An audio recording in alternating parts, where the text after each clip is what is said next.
저희가 레디앙에서 공동으로 기획하는 12명의 인사들을 만나는 인터뷰죠.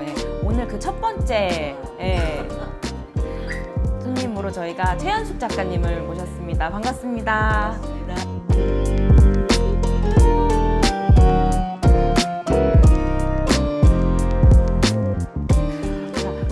저는 처음 뵙고 그리고 미디어에서는 굉장히 저는 사실 많이 뵈서 낯이 있기는 해요.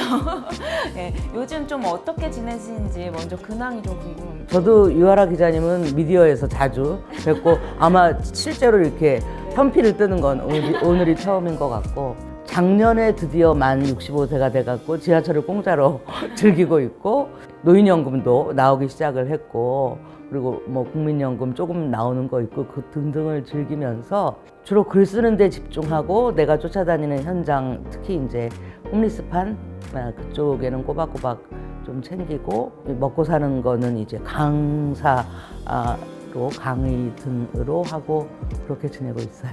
최근에 또 첫 장편 소설이 출간됐잖아요. 축하드려요. 장편 소설도 여성 노인이 좀 주제인 걸로 제가 알고 있거든요.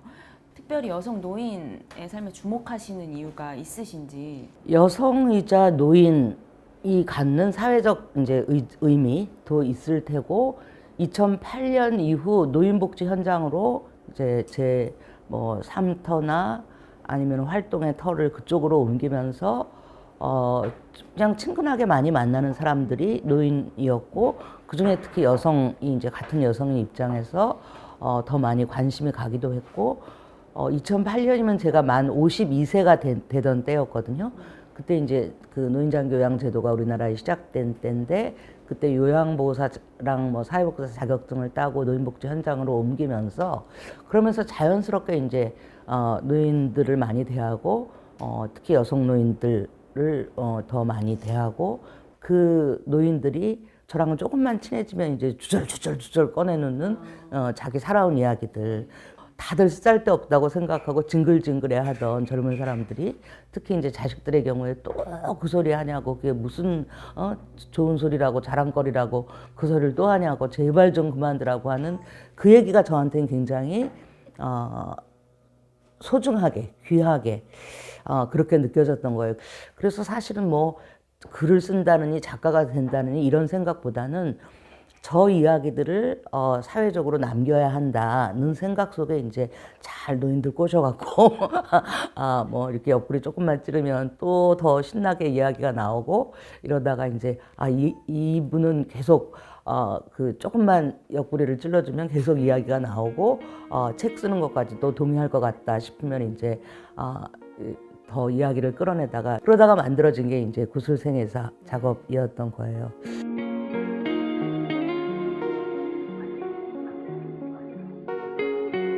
같은 여성 노인으로서 그 이야기들이 굉장히 좀 중요하게 느껴졌다라고 하셨는데, 또 할배의 탄생은 조금 달라요. 페미니스트로서 남성 노인의 삶의 이야기를 듣고 독자들에게 전달하신 건데, 저는 이 점이 좀 신선하게 느껴졌었거든요. 사실 그 할배의 탄생을 보면 이해할 수 없는 이야기들이 제 입장에서는 상당히 좀 있더라고요. 이제 할배의 탄생을 작정했던 거는, 저는 여성주의가, 페미니즘이 남성의 삶을 어떤 관점으로 보고 해석할 것인가가 굉장히 중요한 거라고 생각을 해요.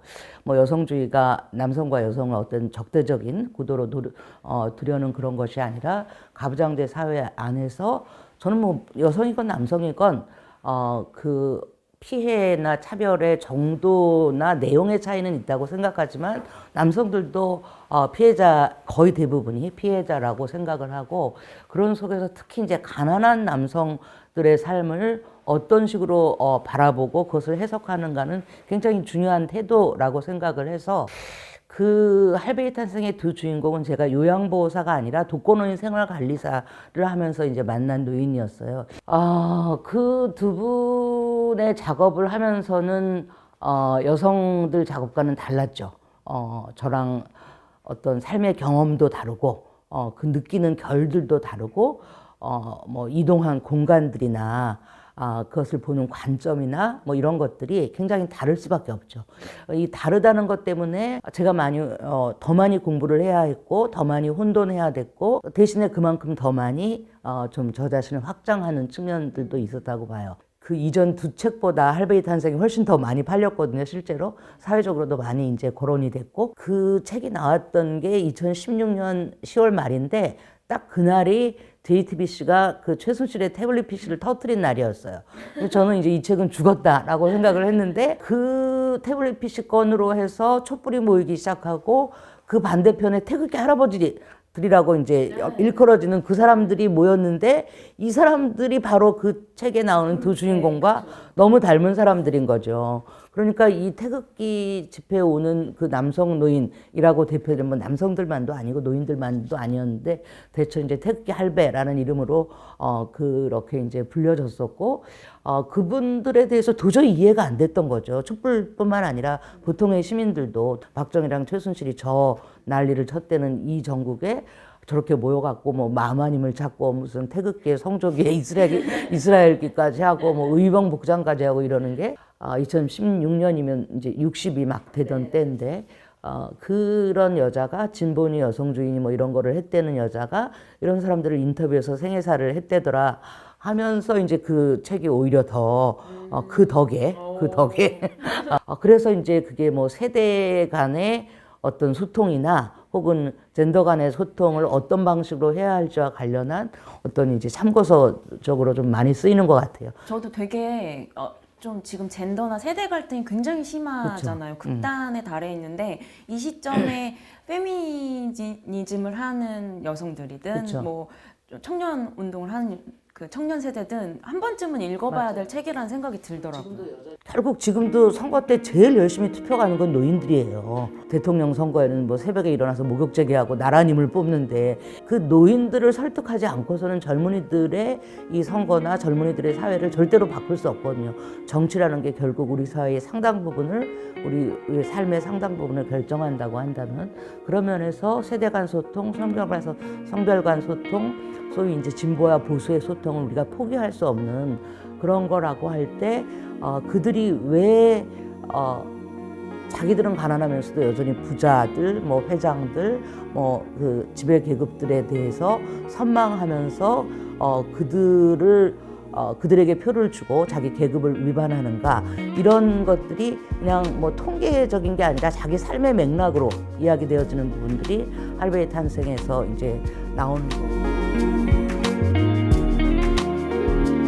거기에 그 김영술 할아버지의 그 누나 이야기는 저는 심정적으로 이제 누나의 마음에 공조가 되죠. 학교도 못 다녀서 글씨도 못 배웠고, 그래서 그때 이제 여든이 다 된 나이에 글씨를 배우러 다니시는 그런 분이 아직까지도 해결되지 않은 그 어린 시절의 상처로 해서 막 뚝하면 울고 동생들 붙잡고 화내고 하는 그런 모습. 근데 그런 모습을 도저히 이해하지 못하는 그 남동생인 70 초반의 한 남자. 이런 것들이 소위 우리가 어린 시절에 이제 어떤 갈등들, 상처들을 제대로 해결하지 못하고 가면 결국 이제 늙어 죽을 때까지 결국 그 상처를 부둥켜 안고 그것 때문에 힘들어하는 이런 거고, 그 상처들이 개인적인 게 아니라 굉장히 사회적인 거고 젠더적인 거고 계급적인 거고 이제 계속 쌓이면서 심리적인 문제로까지 되어가는 그런 모습인 거죠. 예.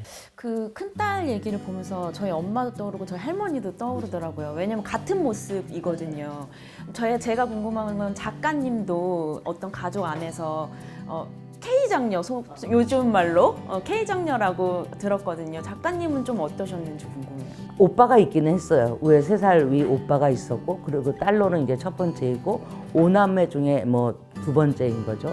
엄마 아버지는 사실은 이제 그 시대로 하면 계급적이고 문화적으로 뭐 중상계층에 해당하는 1920년대생, 30년대생 이렇다 보니까 그들이 가지고 이제 본권성이 있는 거죠.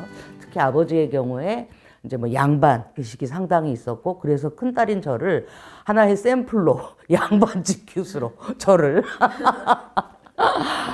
그렇게 만들고 싶었던 자기 욕망이 있었던 거죠. 근데 저는 이제 도저히 그렇게 될 수 없는 사람이었던 거죠.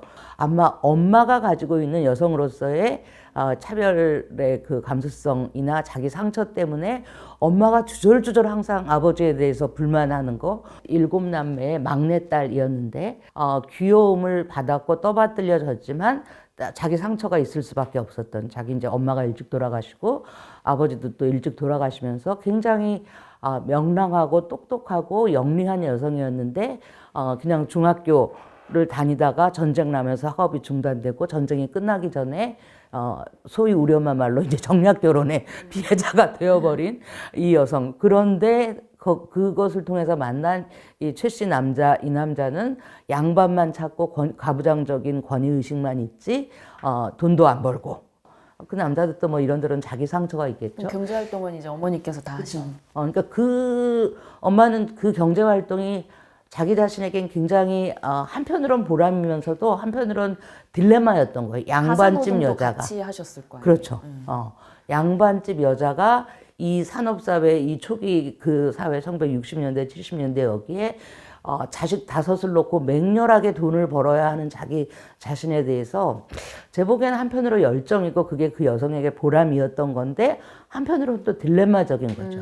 내가 양반집 여자가 아니다 라는 이런 것과 다들 남편들이 돈을 벌어오는데 나는 돈도 다 벌어야 되고 살림도 다 해야 되고 하는 그런 어떤 원망들, 이런 것들이 이제 큰딸인 제게 계속 주절주절 바로 옆에다 놓고 이러면서 엄마의 그 한풀이를 많이 들었기 때문에 그때부터 아마 아버지라든가 아버지 쪽, 이 최신의 쪽들에 대한 어떤 그 미움들이 있었던 거고, 나중에 지나놓고 나서 보니까 사실은 뭐 그 최신애가 그렇게 유난히 나쁜 사람들도 아니고 그 가진 계급들의 뭐 그저 그러한 사람들인데 이제 그때부터 관점이 그렇게 만들어졌던 거죠.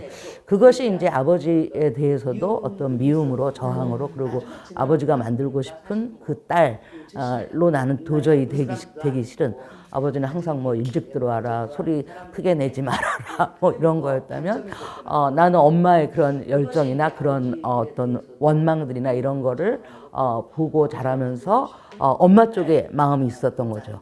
한참 지나놓고 나서 보니까 엄마도 나한테 참 무지막지한 게 많았더라고요. 잘못한 것들이 굉장히 많았는데 아버지를 맹렬하게 미워하느라고 엄마를 미워할 틈이 없었던 그 어린 시절이었던 것 같아요.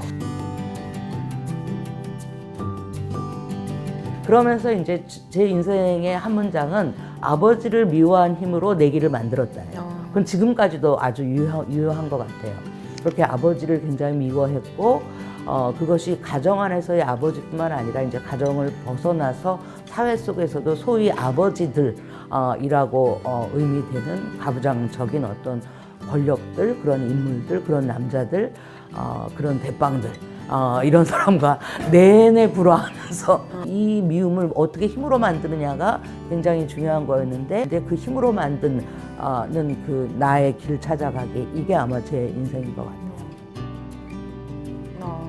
아버지를 미워하는 힘으로 만든 나의 길. 근데 그거는 이제 저도 나이가 들어가고 또 뭐 부모가 되고 혹은 엄마의 구술생애사 작업 속에서 엄마가 원망하는 아버지에 대해서 제3자의 입장에서 아버지를 또 다른 방식으로 보기 시작하면서 그것이 이제 미움만이 아니라 이해도 됐고, 그가 가진 상처, 그가 가진 어떤 컴플렉스나 그것 때문에 만들어진 어떤 폭력성들, 그런 것들이 또 다른 방식으로 이해되고, 혹은 이제 다른 방식으로 보아지고 이해되기 시작하면서 떠오르는 그가 나한테 잘했던 기억들, 뭐 이런 것도 전혀 그전에는 떠오르지 않던 어떤 기억들이 그를 다르게 보기 시작하면서 떠오르는 그런 것들이 있었고, 그러면서 그 사람도 그 시절에 힘들어하는 사람이었다. 30세 초반 40대를 넘어가면서 스스로 이제 어떤 가부장적인 권위를 인정받고 싶지만 알맹이는 없는 그런 속에서 이 사람이 가졌던 상처나 절망감이나 뭐 이런 것들을 이해하게 된 거죠. 저도 나이도 들고 하니까. 그런 거 보면 정말 인간상이라는 게 굉장히 입체적이고 복합적이어서 그쵸. 그 미워하는 대상을 한없이 미워하기만도 힘들고 그쵸. 예, 그래서 그 할배의 탄생이든 할매의 탄생이든 뭔가 적대감을 갖지 않고 이 미워하는 대상을 이해하려고 노력하는 게 굉장히 필요한 일인 것 맞아요. 같아요.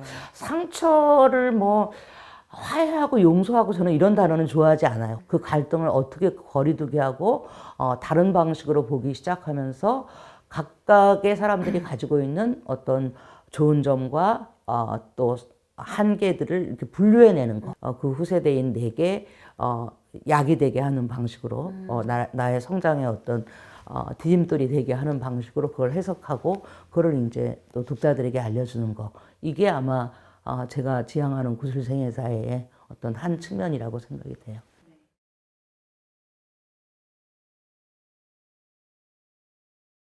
잖아요. 어머니의 얘기를 쓴 에세이가 네. 작별일기라는 에세이가 있는데 그 노인의 삶에 또 주목하시고 노인이라 하면 가장 무서운 질병이 또 알츠하이머라고 하잖아요. 이 작별일기가 그 어머니가 돌아가시기 전 3년 동안 이제 곁에서 쓴 기록물이라고 제가 알고 있거든요.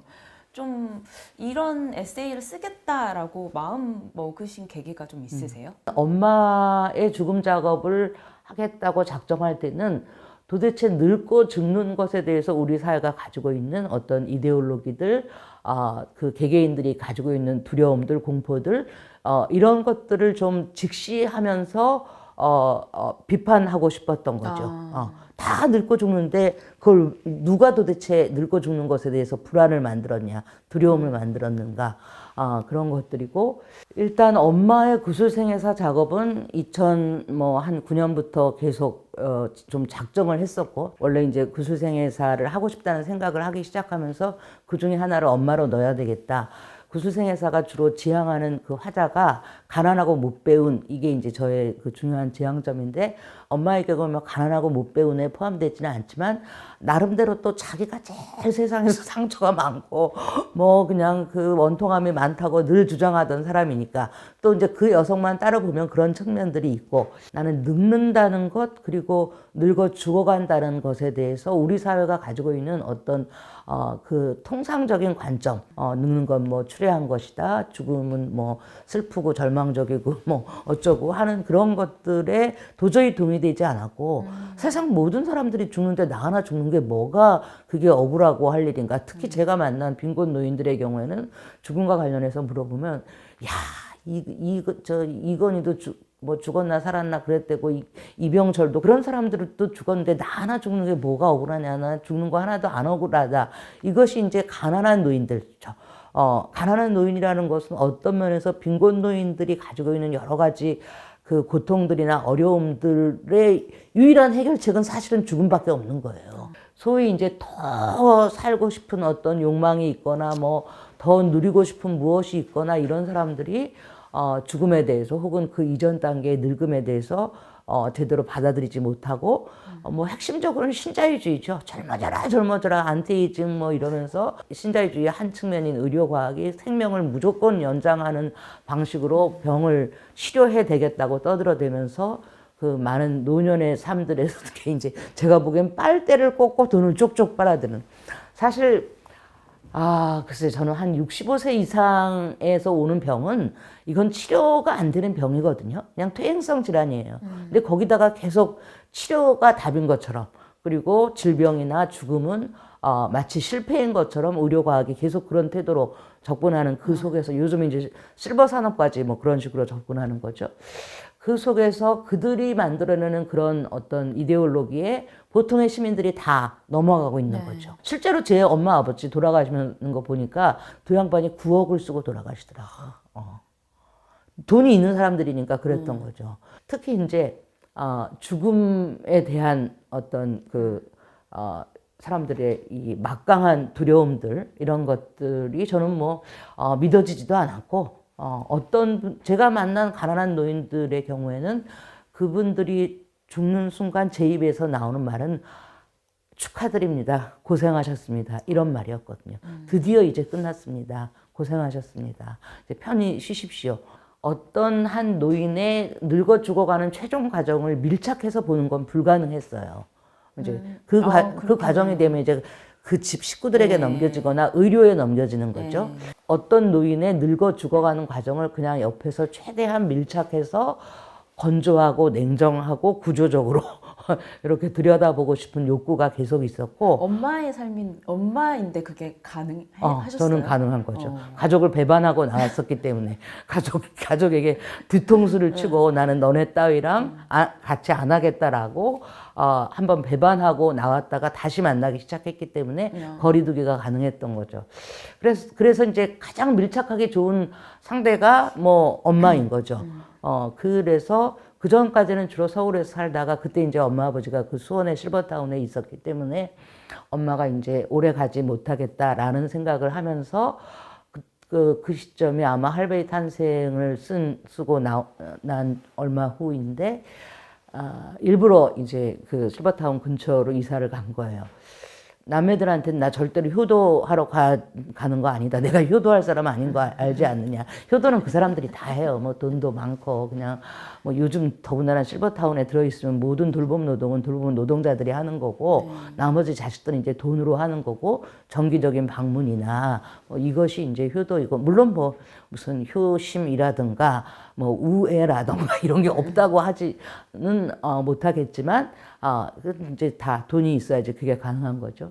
그래서 내가 효도하러 가는 거 아니다. 나는 엄마의 늙어 죽음을 밀착해서 관찰해서 글을 쓰기 위해서 가는 거다. 그랬더니 남매들은 다 아유 뭐 어쨌든 좋대. 왜냐면 자기네들은 지금 밀착할 수 없는 상황인데 그래도 큰딸인 내가 밀착한다니까 뭐 좋다고 고맙다고 뭐 이러기도 하고, 우리 아버지의 경우엔 전현이 웬일로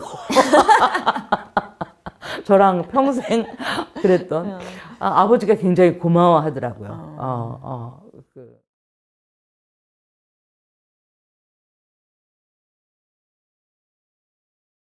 자기가 만들어낸 새로운 가부장인 아들은 괜찮은 쓸만한 가부장인 거거든요. 그런데 마지막에 가서는 이거를 의심하는 거예요. 누구의 아내로서, 누구의 엄마로서 그런 선택을 하셨던 이유가 그 뭐? 사람한테 굉장히 미안하지만 액세서리였던 것 같아요. 그러다가 이 결혼했던 그 전 남편을 만났는데 그냥 뒤집어진 거죠. 그 선택 자체가 아버지에 대한 거역. 그 전까지는 내가 누구인가, 나는 어떻게 살아야 되는가였다면 신앙을 추구하기 시작하면서부터는 도대체 너는 왜 나를 만들었냐? 나에 대한 너의 뜻이 뭐냐?